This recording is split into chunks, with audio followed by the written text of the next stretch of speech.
Right, hi YouTubers, what we've got here is a 07 plates 2.5 Renault Marche, I believe. The history behind this vehicle is it's run away because the turbo seals have gone apparently, and it's running on its own oil.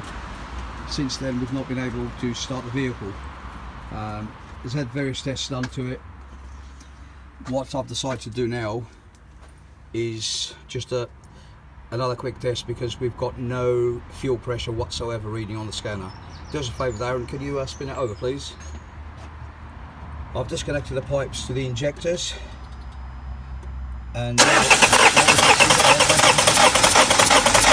stop. I don't know if you saw that, but it's blowing back through injector number 3, and that is the reason why there's no fuel pressure in the rail.